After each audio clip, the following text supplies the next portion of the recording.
Masasabi na ang musika ay nakaukit na sa puso't isipan ng mga Pilipino dahil ito ay nagpapahiwatig sa kanyang nararamdaman. Mula sa tradisyon na paghaharana noong sinaunang panahon hanggang sa pagjamming ng mga magkakabarkada, hindi maipagkakaila na ang gitara ay nagbigay ng ligaya. Dito sa Central Luzon, bahagi na ng buhay at kultura natin ang gitara. Sa Pampanga, may kakaibang harana na isinasagawa tuwing undas, ang gale at gosu, kung saan ang isang grupo ng mga awit ay naga-house to house at kumakanta ng mga kanta ng mga santo para sa sumakabilang buhay na kapamilya. Ale ang gosu para kay ikaw maging katulad.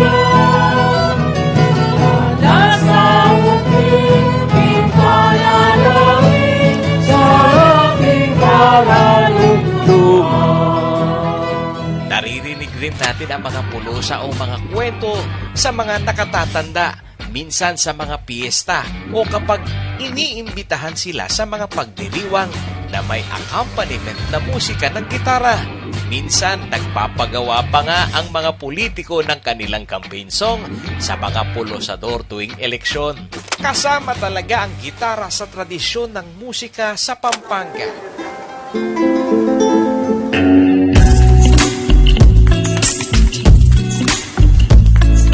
Dito sa Pilipinas, kilala ang Cebu para sa kanilang mga gitara pero di kailangang dumayo pa dahil may lugar dito sa Central Luzon na tanyag sa paggawa ng dekalidad na gitara. Alam niyo po ba kung saan makakabili ng magandang gitara? Siguro sa sa may parting Guagua. Sa alam ko Guagua. Sa Guagua po, ma'am. Sa may bandang Lubao. Sa SM po. O sa Lubao. Sa San Anton po. Sa San Anton din po. San Anton, Guagua. Sa Guagua po. Ang pagkakaalam ko sa Guagua. Dun sa Guagua. Ang bayan ng Guagua sa lalawigan ng Pampanga sa Central Luzon ay kilala sa kanilang mga puebles at sa dukit. Ngunit may gumagawa rin ng instrumentong pantugtog kagaya ng gitara.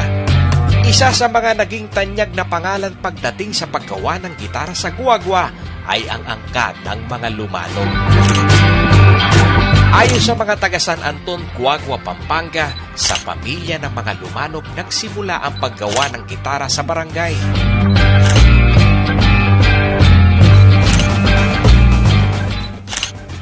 Ganda rin mga tuwa, 1901 pa, may gumpisa nung gagawa rin matwa kani eh.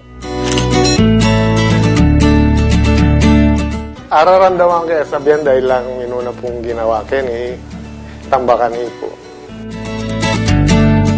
Ayon sa mga naging kwento, ipinasa ng Matuwang Bacani sa kanyang manugang na si Angel Lumanog ang paggawa ng gitara. O yung lumanog, sinikat yan. Sinikat yan, kakarehang kay beginners, pangmasala po. Hanggang maging ball, bawat kay pamilya gagawa na. Halos kayo kabiyayang kayo ni San Antonio, gitara. Marami naman sa mga residente ng San Antonio, Guagua ang pumasok na rin sa guitar making business. Isa na rito ay ang pamilya ni Olin Bandilla.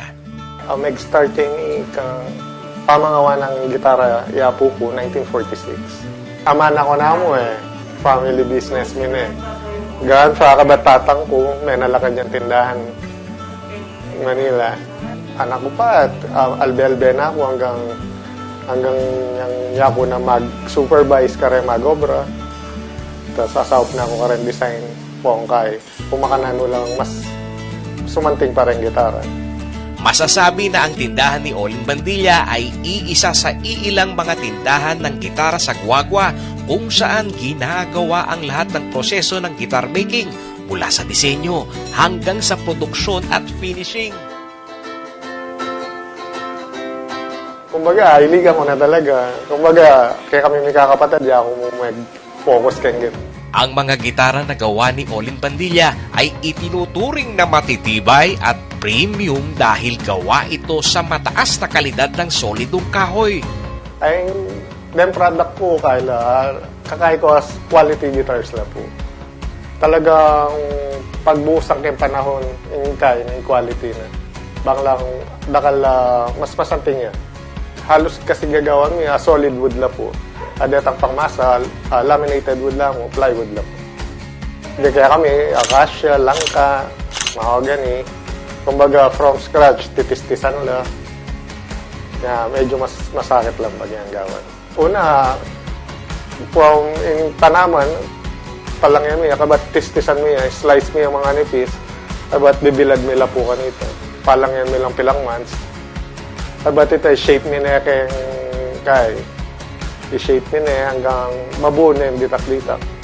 At hanggang ngayon ay dinadayo pa rin ng mga mamimili ang guagua para sa kanilang mga gitara.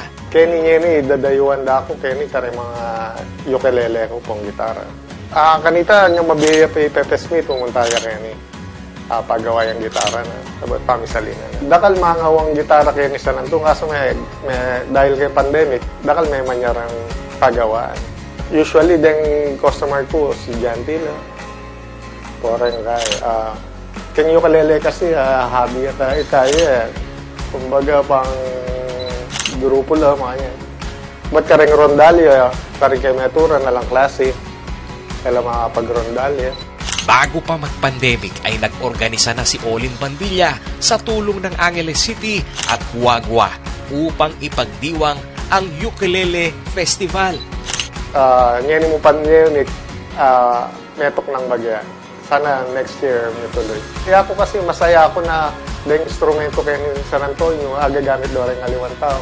Na makakapagkain ng saya ka rin aliwan tao. Kumbaga, nag-umpisa ka rin instrumento ni na ako ng birthday, nakala pa pasaya. Sadyang kahit sa videoke ay hindi mapapantayan ang impromptu jamming na may kasamang gitara.